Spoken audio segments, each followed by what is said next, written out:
Asim Das kitchen with village ফুডের পক্ষ থেকে সবাইকে জানাই শুভ সন্ধ্যা।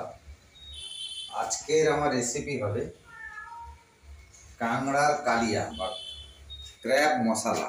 দেখতে পাচ্ছেন সমুদ্র কাঁকড়া। এই কাঁকড়াটা সুন্দরবনের কাঁকড়া। আমরা সাধারণত দীঘার কাঁকড়া যেটা সাদা সাদা দেখা যায় ছোপ ছোপ, সেটা আমাদের কাছে অতটা খেতেও ভালো লাগে না। তার দাম কম, কিন্তু এর দাম বেশি, প্রায় 800 টাকা, 750 থেকে 800 টাকা। দেখতে পাচ্ছেন কাঁকড়ার দাঁড়াগুলো আর কাঁকড়াগুলো। তো যাই হোক, আমি প্রথমেই ওপেন আছে, অর্থাৎ গ্যাসটা ওপেন আছে, আমি এটা ভেজে নেব।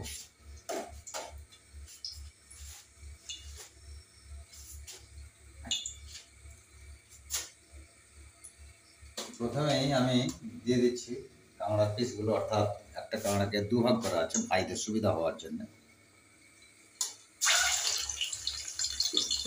কাঁকড়াগুলোকে এই যে দিকটা ঘি সেই দিকটা আগে দেবে।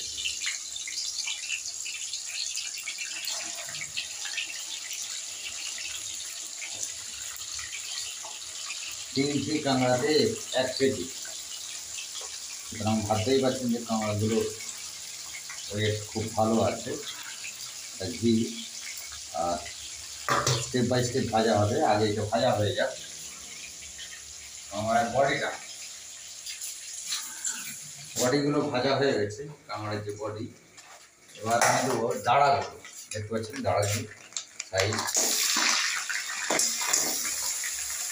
দাঁড়াগুলোকে ভাজার আগে বিশেষ করে ফাটিয়ে নেবে, তাহলে খেতেও সুবিধা হয় এবং ভাজতেও সুবিধা হয়। ফাটিয়ে নিচ্ছে আগে। তারপরে দেখতে পাচ্ছেন এইগুলো দাঁড়া ছোটো ছোটো যে পাগুলো, এগুলো খেতে ভালো লাগে। স্টেপ বাই স্টেপ ভাজা হবে।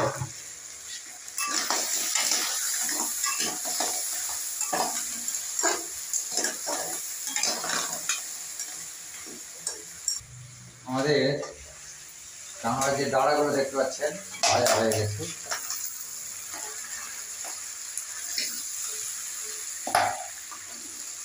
বিগ সাইজ কাঁকড়া ক্র্যাব।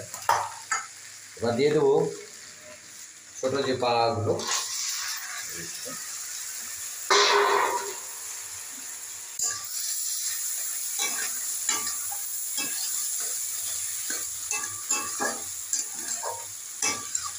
কাঁকড়া প্রত্যেকটা বাঙালির কাছে অত্যন্ত সুস্বাদু,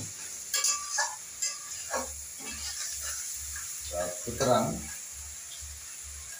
খেতেই ভালো লাগে।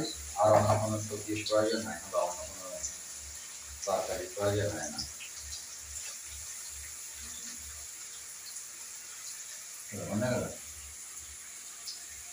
আবার গোড়া দিকে হাত লেগেছে,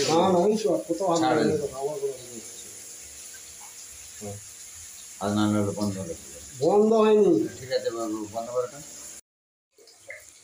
দেখতে পাচ্ছেন যে আমাদের কাঁকড়ার বডি, কাঁকড়ার দাঁড়া এবং কাঁকড়ার যে ছোটো পাগুলো, সেগুলো ভাজা হচ্ছে।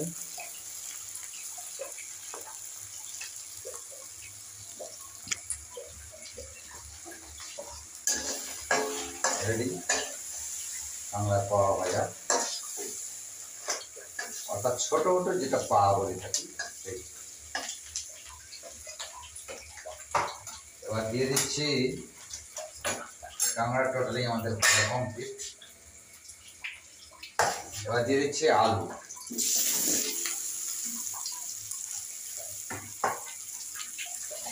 আলুগুলোকে একটু হালকা ভেজে নিতে হবে। দুধটা একটু বেশি দিয়ে একটু তেল দিয়ে দিতে হবে।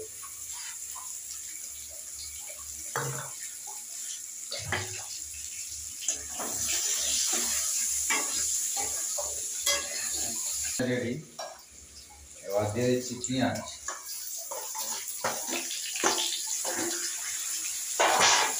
হালকা একদম নেড়ে নিতে হবে। দিয়ে দিচ্ছি টমেটো কুচি।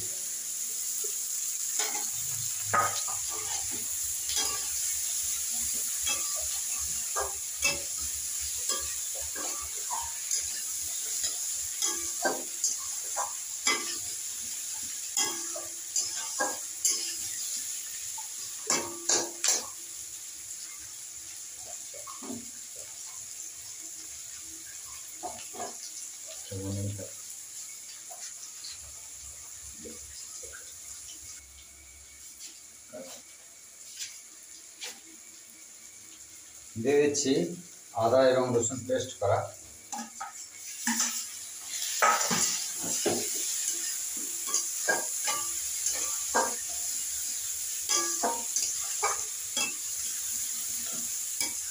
এবার দিয়ে দেবো হলুদ গুঁড়ো,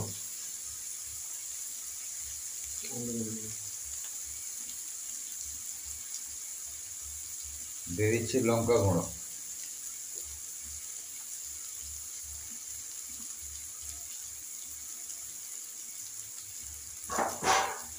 আর দেবো একটু চিনি।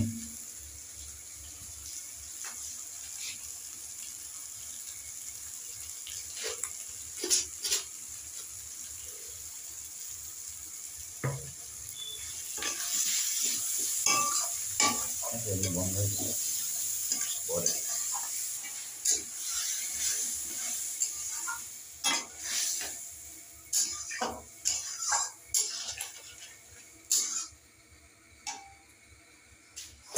আমাদের মশলা কষা হয়ে গেছে। দিয়ে দিচ্ছি সমস্ত কাঁকড়া ভাজা তেল আছে, একটু জাস্ট এদিক ওদিক করে নিয়ে গায়ে লাগিয়ে নেওয়া। এখন নুন দিতে বাকি আছে, নুনটা একটু দিয়ে দিই।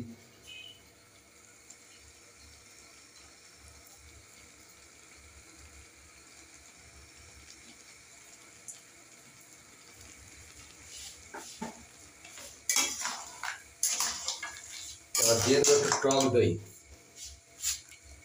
টক দই, রেড কালার টক দই।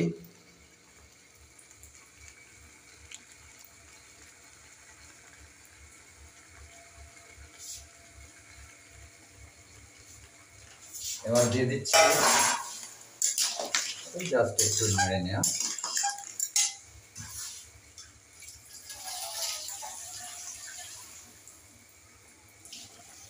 জল, আলুটা যেহেতু সেদ্ধ হবে একটু বেশি করে দেওয়া যাক।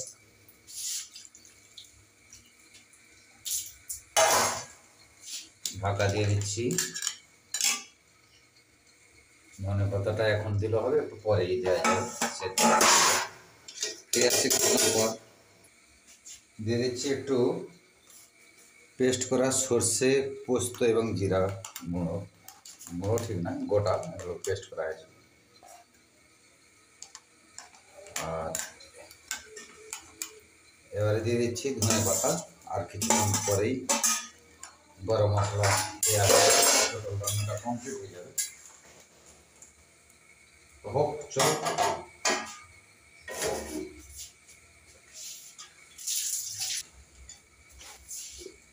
আমাদের কাঁকড়া রেসিপি কমপ্লিট। দেখতে পাচ্ছেন কাঁকড়া। আমি দিয়ে দিচ্ছি একটু গরম মশলা লাস্ট।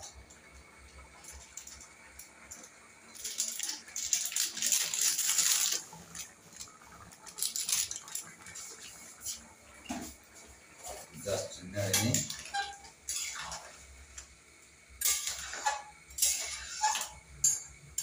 বন্ধ করবেন।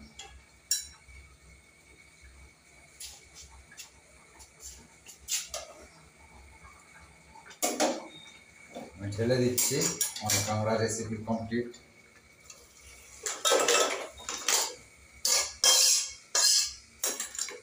দেখতে পাচ্ছেন কাঁকড়া।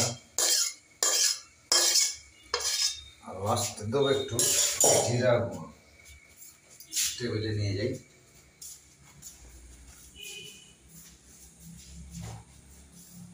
টেবিলে নিয়ে গেলাম, কমপ্লিট হয়ে গেছে। এবার যা দেবো একটু জিরা গুঁড়ো। জিরা গুঁড়ো আমার আগে থেকে করে থাকে, তার সেন্টও লাগে এবং ফ্লেভারটা বেশি। যাই হোক, এই কাঁকড়া রেসিপিটা যদি আপনাদের ভালো লাগে, প্রচুর প্রচুর লাইক, শেয়ার এন্ড কমেন্টস করবেন। পাশে বেল দিয়ে আইকনটা আছে, ওটা টিপে দেবেন। তাহলে নিত্য নতুন ভিডিও পেতে আপনাদের কোনো অসুবিধা হবে না। ধন্যবাদ, সবাই ভালো থাকবেন। Good night. এখানে ভিডিওটা শেষ